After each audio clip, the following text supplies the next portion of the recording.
ഇവിടെ ലഹരി സൂക്ഷിക്കാം എന്നുള്ളൊരു ഒരു ഒരു അതായത് കുട്ടിക്ക് അത്തരത്തിൽ ബോധം വേണമെങ്കിൽ അത് നിരന്തരമായി ഇവിടെ ഇത്തരത്തിൽ നടന്നിട്ടുണ്ടാവില്ലേ? അല്ല, ഇതിപ്പോ ഒരു ആഘോഷത്തിന്റെ ഭാഗമായിട്ട് കീപ്പ് ചെയ്താവാനാണ് സാധ്യത. അപ്പോൾ അത് കാരണം തന്നെ ആയിരിക്കാം നേരത്തെ മുൻകൂട്ടിയുള്ള നിർദ്ദേശപ്രകാരം ഇവർ റെയ്ഡ് നടത്തിയത്. അപ്പോൾ ആഘോഷം എന്ന് നടക്കുമ്പോൾ കൂടുതൽ വളവിലുള്ള മയക്കുമരുന്ന് സൂക്ഷിച്ചിട്ടുണ്ടാകാം എന്ന് പറഞ്ഞ എല്ലാ സമയങ്ങളിലും അത് ഉണ്ടാവില്ല ഒരിക്കലും. അപ്പോൾ ആഘോഷത്തിന്റെ ഭാഗമായിട്ട് സൂക്ഷിച്ചു. അതിൽ ഈ ആഘോഷം ഉള്ളതുകൊണ്ട് കൂടുതൽ അളവിൽ സാധനം സൂക്ഷിച്ചിരിക്കാം, എല്ലാ സമയം ഉണ്ടാവില്ല. അപ്പൊ ഇവന്റെ പൂർണ്ണമായിട്ട് ഇവന്റെ അറിവോടുകൂടി തന്നെയല്ലേ ഇവനല്ലേ ആദ്യം പിടിച്ചകത്തിടേണ്ടത്. അതിനുള്ള കഴിവില്ല നമ്മുടെ പോലീസുകാരനെ. അത് ചെയ്യണമെന്ന് വെച്ചാലും പോലീസുകാരെ കൊണ്ട് ചെയ്യാൻ പറ്റില്ല. കൈകെട്ടി നോക്കി നിസ്സഹായനായിട്ട് നിൽക്കേണ്ടി വരുന്ന അവസ്ഥ നമ്മുടെ പോലീസുകാർക്ക്.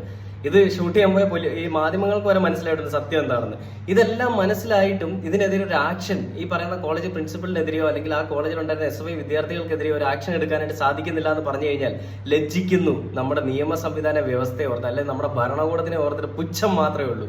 പലതവണയും വീഡിയോയിൽ ഞാൻ പറയുന്നുണ്ട്, എല്ലാ തവണയും ഞാൻ ഇത് തന്നെ പറയുന്നത്. അപ്പൊ പലരും വിചാരിക്കാം എനിക്ക് ഈ ഇടതുപക്ഷ പാർട്ടിയോട് മാത്രം എന്താണ്